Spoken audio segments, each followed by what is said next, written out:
Welcome to Terrifying Tales, the channel dedicated to bringing you original horror stories. Please support the channel by hitting the like button or leaving a comment, and please consider subscribing to the channel by hitting the subscribe button on the bottom right hand corner of the screen. Prefer to read yourself? A written version of the story is available to read on Substack, and the link's in the description. The Return of the Pied Piper by C.J. Knight. The music played once more, sweet as a lullaby. It drifted through phone speakers, car stereos, televisions, supermarket intercoms, and even seemed to carry on the breeze. It crept through vents and beneath the gap of closed doors. It played for little children, because only the young could hear it. Evelyn noticed her son Toby acting strange. It began on a Tuesday. He stopped speaking at dinner.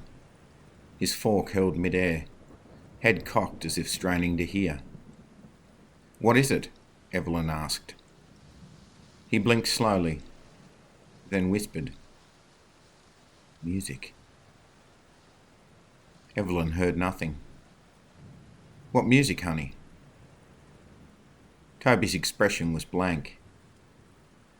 "The song. He's coming." That night Toby never slept. He stood at his window until sunrise. When Evelyn took Toby to kindergarten that morning, other parents shared stories of their children acting peculiar. Some trying to leave the house in the middle of the night, others humming a tune or song never heard.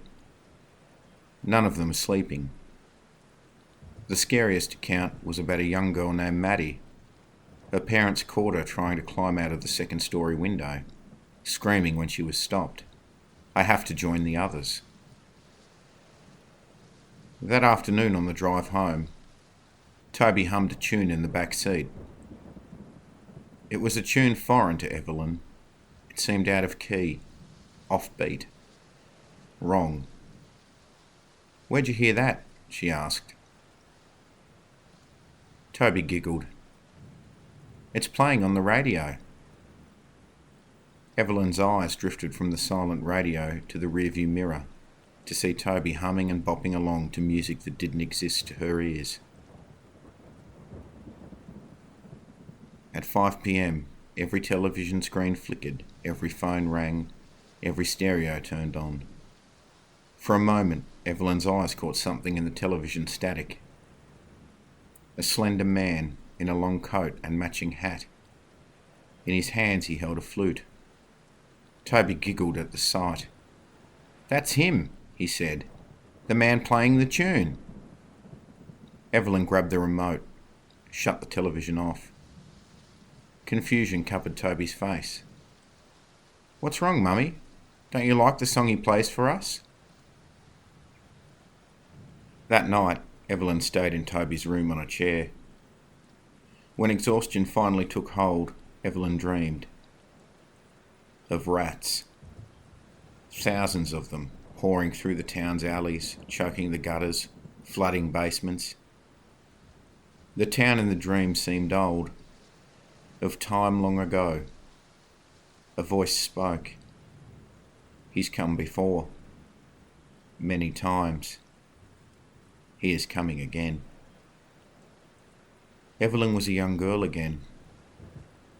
The voice spoke once more, only a single word. Jonah. The name woke something in Evelyn's mind, something long forgotten.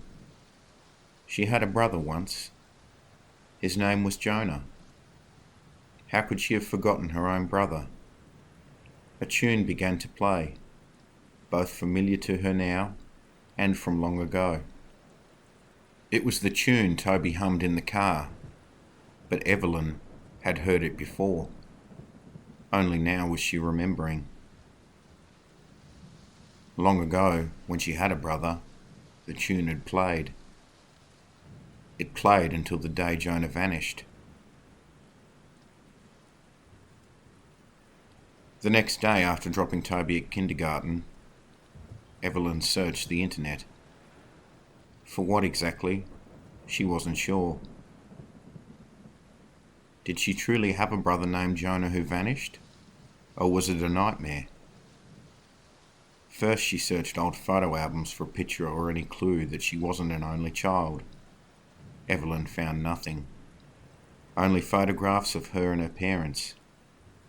She decided against asking her parents. They'd think she was going insane. Maybe she was. On the internet, she started searching for Jonah and found nothing. Next, she searched for stories about a tune only young children could hear. This was more fruitful. She found online forums about something called the Piper's Debt Cycle. The forums spoke of a tune only young children could hear, of children disappearing without a trace. Not all of the children, just the children that the Piper chooses. The town forgets, even the parents of missing children. The Piper makes them forget. People asked how to stop the Piper. The answer? You can't. You pray he hasn't chosen your child. There were sketches of the Piper posted in the forum. Evelyn's blood turned to ice. All of the sketches were the same. A slender man in a dark coat and hat, carrying a flute. Someone asked the obvious question. How can this story be real if the Piper makes everyone forget? The answer? If the Piper uses his magic on the same person, it grows weaker. There is a handful of people who remember. That night, Evelyn found Toby in the garage. He had his eyes closed, swaying to music that wasn't there. Evelyn grabbed Toby's shoulders. Wake up! A radio that hadn't worked in years sat on a shelf.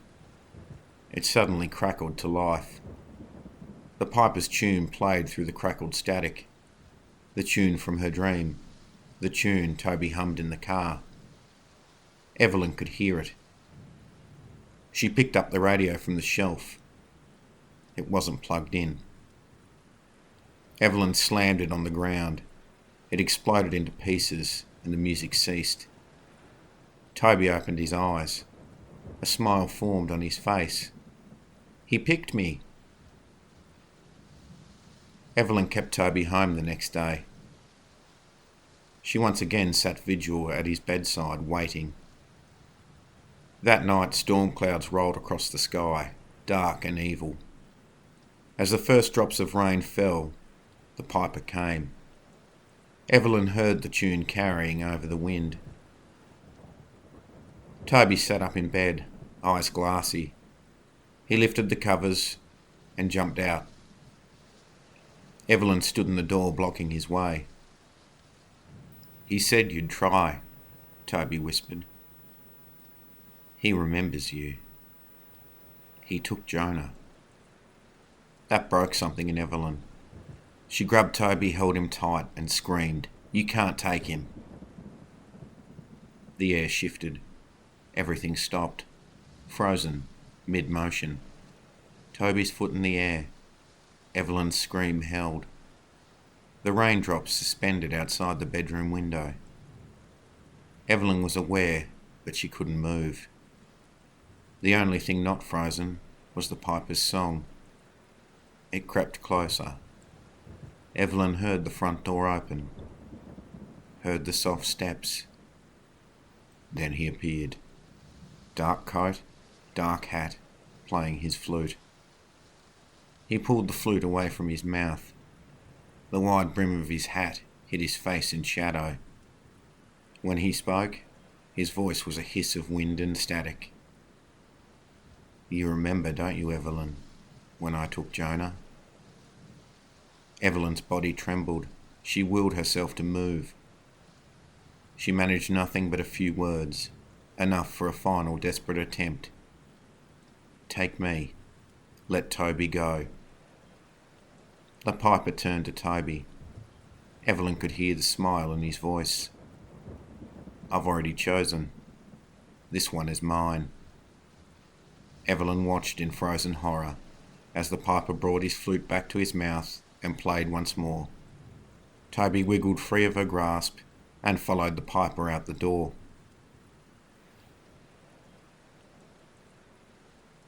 The rest of the town forgot about the tune, the strange behaviour, about their children. But not Evelyn. This time she remembered.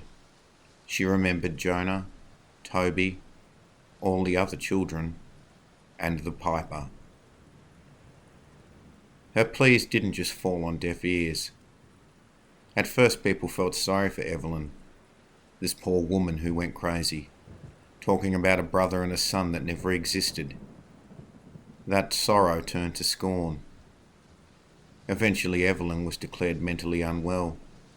She was committed to a psychiatric facility, where she still tells the doctors about Jonah and Toby, and the piper who took them.